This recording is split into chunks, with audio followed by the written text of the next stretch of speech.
what's going on, guys? Justin Fuller, ex-Honda salesman, tech lover, and today your host, and we're going to be reviewing the 2025 Honda CRV LX. So we're going to figure out how does this stack up against other makes and models out there in the world, and is it different from a 2024? Let's hop on in.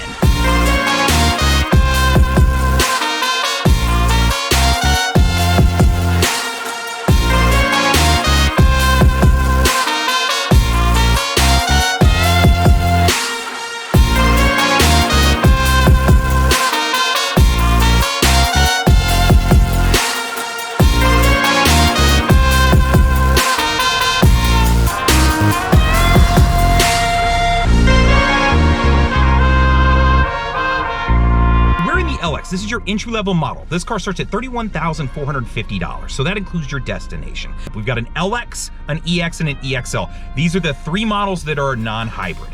Now, when you blend in the hybrids, I want you to understand this becomes a little bit larger, right? So there's an LX, then next up is your EX, then above that is the Sport Hybrid. That's the Sport Hybrid, that's your first available hybrid model.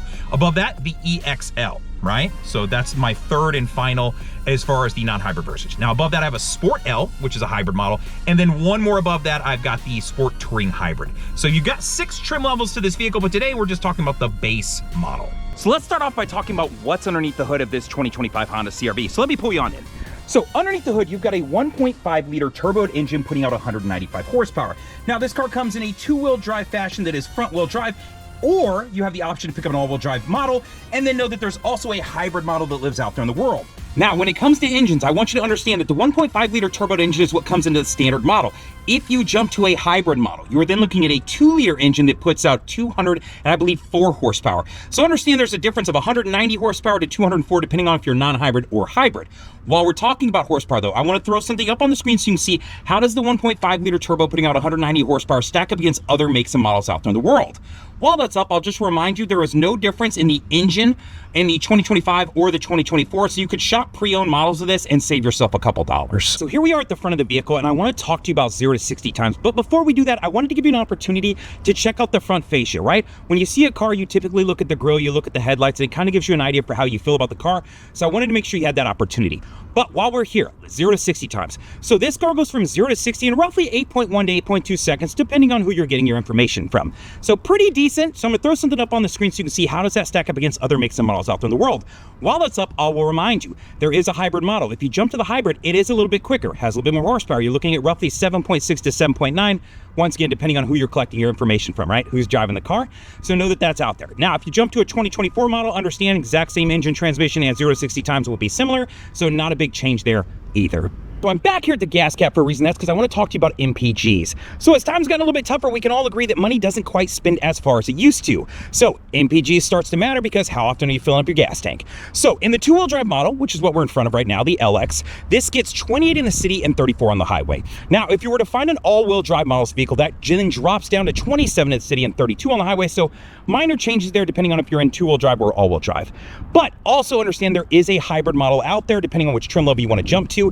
That gets 43 in the city and 36 on the highway, so considerably better, right? Which makes sense, it is a hybrid. But while we're here, I want to throw a comparison up so you can see how does the 28 in the city and 34 on the highway stack up against other makes and models out there in the world. While that's up, I'll just remind you, doesn't matter if you jump back to a 2024, same engine transmission, MPGs are going to be the same. So I want to talk to you about ground clearance. Before I do that, I want to show you the 17-inch wheel that you have on this vehicle. Now, it's a steel wheel with a hubcap cover on it. It looks a little bit better than it has in the past, but come on, man, $31,450. Can we just get an alloy wheel at this point? Can that just be a thing? So ground clearance, you've got 7.8 inches of ground clearance on this vehicle in the 2-wheel drive model. If you move up to that all-wheel drive model, a little bit beefier suspension, you've got 8.2 inches. So understanding, depending on if you have 2 or all-wheel drive, it may make a difference.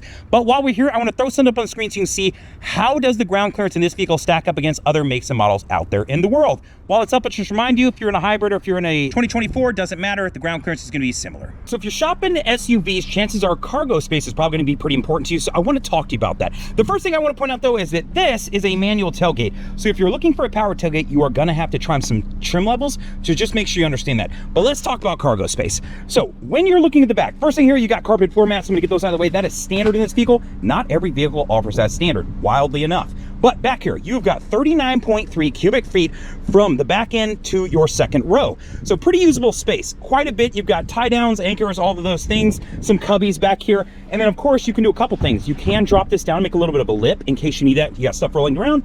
And then I also want you to understand, you do have a full diameter spare back here. So the full height, just not the full width of a standard tire. And then your jack and your accessories and that little funnel back there that I'm going to talk about in a second. So while we're back here, guys, I want to throw up a comparison so you can see how does the 39.3 cubic feet of cargo space in the back of this vehicle stack up against other makes and models out in the world. While that's up, I'll just remind you, doesn't matter if you go to a 2024, it's going to be the exact same. Now, you could always jump down to a Honda CRV if you didn't quite need this much space. So know that that option is out there and available to you. However, I find that this car has a little bit better quality and the gas mileage a little bit better, but when it comes down to cost, if you need to save some bucks, that is an option that you could look at. I was back here earlier and I mentioned this little funnel right here, and I want to explain what this is for because this may play a role for you someday. If you ever ran out of gas, I hope it doesn't happen to you, but it does happen. You would need to come over here. Now, one, you need to pop this open. One, it's connected to the door lock, so it's just kind of nice to know. Two, it's capless, so you don't have to worry about not putting a cap on and then getting a check engine light up in the front of the car. But if you ran out of gas and you didn't have a gas can, that's where this piece comes in, because this is a valve, right? It closes. I need a way to be able to hold this open to pour gas down into the car. That is the function of this piece in case you ever need it. One other quick trick you might need to know about is if you press that gas door and it just doesn't open, there is actually a way to pull it and pop it open. If you come into the back here, there's a little piece right here you can pop up, and there's a wire you can pull. You can pull this and it'll help pop that door open. So if it ever gets stuck, that's an easy way to get this thing open. All right, guys, so when you flip the seats all the way down, you've now got 76.5 cubic feet of cargo space in the back of this car. That is quite a bit of space. I mean, it's very usable. The only thing that I don't like about this, and they changed this when they moved to the newer generation, is you have this hump here. Now you can see that I have the lip right here, but normally that would be flat, but you have this hump where it used to be a little bit flatter. So depending on what you're gonna be doing in the back of your car, you know, if you're sleeping in the car, if you're a festival goer or a camper, this may matter, right? You need to make adjustments for this, but if not, know that you've got 76.5 cubic feet. While we're back here though, I wanna throw something up on screen so you can see how does this 76.5 cubic feet stack up against other makes and models out in the world. While that's up, I'll just remind you, if you looked at a 2024, exact same dimensions, doesn't really matter. I think you can see the theme here. There's pretty much no difference from a 2024 to a 2025. So if you find yourself looking at something certified pre-owned, it might make sense to buy it if the mileage and the warranty is correct. All right, guys, so I want to stop real quick and just go over something I think is kind of important, something that people struggle with when they're shopping for cars, and that's understanding the trim levels, right? So if I'm in the LX, which is what we are in right now, which costs $31,450 plus your taxes and your fees, all of that, right? I want you to understand, if I'm in this model and I'm thinking about going up to the next trim level, that EX model, it's a non-hybrid, right? How much money is that going to cost me? And then what is the list of items that I'm going to get if I spend that extra money? So I'm going to throw that up on the screen, right? While that's up, I'll remind you, if you're thinking, hey, I'm in the LX, maybe I skipped the EX, I want to go up to the first available hybrid. Maybe I want to get that extra gas mileage. I want to show you that as well. So if you went from the LX, skipped over the EX and went up to that sport hybrid, one, how much extra money is that going to cost you? But two, what is that list of items that you're going to gain by doing so? Now, we know it's a hybrid. We know that you're going to get better gas mileage, 43 in the city and 36 on the highway. But what other amenities are you going to get by spending that money? And that's what I want you to see. After you've taken a look at that, let's hop back in. So let's talk about the second row of this vehicle. In the second row of this vehicle, you have got 41 inches of leg space back here. It is actually quite a bit. If I hop in this car and sit behind myself, I'm 6 foot, 250. I've still got quite a bit of space here that I can work with. So understand, a very usable back seat. It does suggest that this is usable for 3. I would tell you, not really. I would say 2 and maybe a tiny person, but understand you have the seatbelt set up. While we're back here in the LX, I do want to point out a couple things. This is a cloth interior. You're currently looking at a black interior. Now I've got a center flip down. I've got some cup holders back here. I do have air vents back here. I do not have USBs back here, which is kind of a bummer, but I will say I did see a video where you can pop this piece out that lives down here and put in the piece. I want to say it's like 100 or something bucks, and it'll provide you 2 USB-Cs. So know that that's a pretty easy fix. The wiring and everything is already ran from what I understand. While we're back here though, I want to throw up a comparison so you can see how does the 41 inches of leg space in the back of this car stack up against other makes and models out in the world. While that's up, I'll just remind you 2 things. Hybrid's gonna be the exact same leg space, and then of course if you jump down to a 2024, the exact same leg space as well. So you'd be free to shop pre-owned, save yourself a couple bucks and not give up on leg space. Now if you did want to look at something like an HRV because you were trying to save money or find something a little bit more compact to maybe fit in like a parking garage or something like that, understand the HRV is a good option. However, instead of 41 inches, you'd be looking at 37.7 inches, which is still very usable. And if you haven't seen one of my reviews on the HRV, I'll throw a link up and I'll throw it at the end of this video. Understand it's a very usable, very efficient car, just depending on what your needs are and what your budget is. All right, guys, so here we are in the front row of this vehicle, and I want to talk to you about a couple things. The first, let's just talk about what's in front of me here. Your center stack, pretty nice. Big usable space for elbows up here. It's got a different material on it. I want to say it's leather, kind of feels it, but either way, you're not going to rub your elbows on and get it dirty because it's not a cloth interior. You see the same thing on your armrest over on the doors. 2 cup holders, some buttons and knobs that will go over here, storage here, USB, and a power outlet up here. So kind of nice to know. But for the sake of leg space, 41.3 inches of leg space in the front of this vehicle. That's quite a bit, guys. When I get in here, I have got tons of extra space. 6 foot 250 guy. Now this is the seat all the way back, so understand that's what I'm working with at my height. But I want to throw a comparison up so you can see how does the 41.3 inches of leg space stack up against other makes and models out in the world. While it's up, to remind you, 2024 or a hybrid doesn't make a difference, the exact same leg space. But I mentioned the HRV earlier. If you were to jump into an HRV, it's actually 41.9. So they somehow squeaked out a little bit of extra leg space in that car, even though it's a smaller vehicle. So kind of nice to know if you're shopping the smaller, more affordable version, essentially, of this vehicle. Other than that, up here, you've got a manual adjustment seat on this side and a manual adjustment seat on that side in the LX model. I don't know how I feel about that for $31,450, but understand, depending on the trim level, you either get power on this side or power on both sides. So I'll throw it up on the screen just so you can take a look at that and understand. So let's talk about the steering wheel controls. So I always find that some cars you can get into, if you've ever gotten a rental car and there's like 1,000 buttons and you're like, what the hell is going on with this thing? I'm not gonna be able to work this. This one's a little bit more simple as far as that, but you do have a handful of buttons here that you need to understand what they do. So over on the right side is really gonna control your digital display that's on the left side of this vehicle. The right side is gonna be analog as far as showing your speed, right? And then you have a digital speed here, so know that you have both. But over here, you can hit the home button when you do. That then allows you to toggle through, so you can see me scrolling my finger through all these different menus. I'm not gonna explain all these menus. I think for the most part, you get the gist of them and you can look through them. A lot of them make a lot of sense. But over here, you do have volume controls. You can jump to your next track or jump source, you know, FM, AM, USB, Bluetooth, Apple CarPlay, Android Auto, whatever you're using. And then you have a voice command button that works for, you know, making phone calls, but also if you press and hold, it'll pull up Google or it'll pull up Siri, depending on if you're trying to get to your phone to do something through Apple CarPlay or Android Auto as well. So I want to talk to you about safety features because on the right side, there are gonna be a couple safety features, but you also can control a couple of them on the left. So I've scrolled over to that menu here for the safety features, and let's talk about what those features are. So the first feature that you're gonna see here is road departure mitigation. Now, what is road departure mitigation? Road departure mitigation is set up to where if I start to drive off the shoulder of the road, the car can give me an audible alert and actually vibrate the wheel to say, hey, wake up, pay attention, you're starting to drive off the shoulder of the road. Right? And I can turn this feature on and off. It's pretty easy. I just turned it off. If I want to turn it back on, click it again, it's back on, right? So understand all of these have an on-off button, and you can also affect the sensitivity of them. Now, the next one down is collision mitigation braking. This one's a pretty cool feature. If it's looking like I am driving down the road and I may rear in another car, first it can provide me an audible alert, it can flash in the dash, and then actually apply the brakes to prevent me from rear-ending that car. Right? Pretty cool. Uses radar down in the grill to bounce off the car in front of me. That's how this feature works. Now, on the right side of the steering wheel, I've got some additional safety features. So the first is going to be related to my cruise control. If I get up to my speed, right, I would press this button to set the speed, which I've already done, and you'll see that same icon come up here. From there, I'm going 65, and that's what speed it's holding it at, right? I can select this box button. Now, when I press this, you're going to see more or less boxes appear.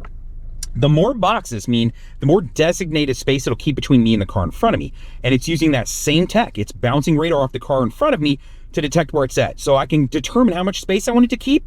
And if that car slows down from 65 to 55, it'll keep that determined space and slow me down as well, so that I don't have to turn the feature off, turn it back on, that sort of thing, right? So that's adaptive cruise control. Now, if you ever just want classic cruise control, you can actually press and hold this button. You'll hear a beep, and then it'll say cruise mode selected, and it'll turn on just classic, or I can press it again, and then it'll see ACC mode, which is adaptive cruise control. Now, the next feature I want to talk to you about is lane keep assist. So that is this feature right here. If I turn this on, you're going to see that same icon appear here up in the center, right? Now, when I'm going down the road, what it's going to do, it's going to use a camera up here to detect the lines on the road. So if it's looking like I'm going to drift a little bit to the left or the right outside of my lane, it'll actually correct for me and pull the steering wheel just a little bit to keep me centered in there. So if I get distracted by my kid, my dog, I spilt my coffee, whatever the case may be, it's not going to let me accidentally drift over into the car next to me, right? So let's talk about the 7-inch touchscreen that exists inside of this car. You're going to be a basic setup of kind of gradients. There's going to be some basic colors, but not a lot. It's kind of odd. When you jump between the radio and you're in here, jump between stations and things like that, it's very bland, right? I jump over to phones, same thing, kind of a level of gradients. They don't really use a lot of color. When I jump into media, you can see I have Android Auto connected up, and Apple CarPlay will also work. You could connect up a USB or Bluetooth. depending on how you want to connect up the device. When I jump over, then the color really kind of sets in. So it seems like Honda's really leaning into the idea of you using Apple CarPlay or Android Auto. So if you're not familiar with Apple CarPlay or Android Auto, what it does is allows you to pull apps from your phone onto the screen and use them. Now, in this particular car, this is going to be a wired setup. So I'm connected up to my Google Pixel 7 Pro, and that's what's going to be pulling across over to the head unit.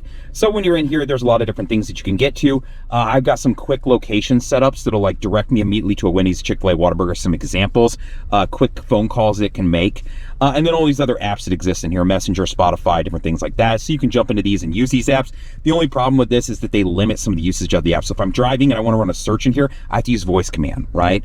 It's going to limit what you can see when you jump into a specific artist. So you don't quite see everything that the app would offer if you were holding your phone or on like a laptop, right? But for the sake of it, it's pretty good. Now, if this seems wildly crazy to you, the ability to be able to watch TV on your screen, that's because it's not standard. It's not something you would typically be able to do, right? But I'm able to do that, and you're going to notice that this looks a little bit different, right? And I've got Google Maps and all these other options available to me. And if I jump into the apps, I can get to Prime Video, Facebook, VLC, Netflix, all these different things that weren't available earlier. Well, let me explain how I'm doing that. What I'm doing is I'm using this box right here. This is the CPC 200T box. And I'll show you what the box looks like, right? So this is the box to it right here. So this is through CarLink Kit. And this specific unit is the CPC 200T box, which you can see right there. Now, I happen to be an affiliate with these guys. I've worked with them over the years, so I have reviewed, you know, this box is their newest one. This one is actually similar to that one, just a little bit less as far as cost, but it doesn't offer the HDMI input that this one offers. And then previous to that, I've done other boxes with different people and all these different things, right? So this box is really cool, and it's actually pretty affordable. This one is $185, and then with my coupon code, it'll save you some additional money. But what's cool about this is it basically turns your head unit into a tablet. Now, how I'm doing that is I'm using my phone as a hotspot to provide this with data. But it gives me the ability to jump into the Play Store and be able to go find any app I want and download it, right? So you're not locked away like you are on Apple CarPlay or Android Auto. Now, what's cool about that is then I suddenly have access to things like, you know, YouTube TV, which you just saw I had pulled up with the Olympics going. Or if I want to jump into Netflix, I can absolutely do that and be able to watch Netflix if I want, right? So there's all these different apps that it unlocks. Now, I will remind you, like, be safe, right? Don't drive like an idiot, you know what I mean? But this is kind of nice. If you're taking a long road trip, you're driving in the car and you want to be able to have your kids be able to, like, you know, watch something and you can listen to it or whatever the case may be. Or maybe you're just sitting waiting for somebody and it's like, hey man, it'd be really nice if I could jump into Prime Video, you know, start a show up and be able to watch it while I'm waiting for someone. Well, suddenly this makes a lot of sense, right? So that's what the focus is here, is that, hey, not only can I give you apps that you don't have the access to, but additionally, those apps that you do have access to, Apple CarPlay and Android Auto, now you have the full version of these apps. What I like about that is, like, I can jump into the search and type in a search. Now that sounds kind of counterintuitive when you're driving, but a lot of times when I'm using Apple CarPlay and Android Auto, the voice command is really hard to use, right? It won't pick up my voice. I'll say it 5 or 6 times and it just won't get it. Whereas I might wanted to jump over here and just type in the name of the band, right? For the sake of this, let's keep that early 2000s still going, right? I could have typed it in, jumped here, and then when I get into here, it's going to show me the full version, right? So this is like if I pulled it up on my laptop or my phone, now I can see songs that I've liked, popular songs, like the artist picks, like everything, popular releases, the discography, what they're featured in, all these different things. So it's just a full version of not only apps that you can get through Apple CarPlay and Android Auto, but then also those apps that you can't get through Android Auto and Apple CarPlay. Before we get out of here, I want to ask you for a couple favors. One, I hope you'll press the like button. Of course, helps me push this video higher up in the search, and I think I make the content pretty well and others will enjoy it too.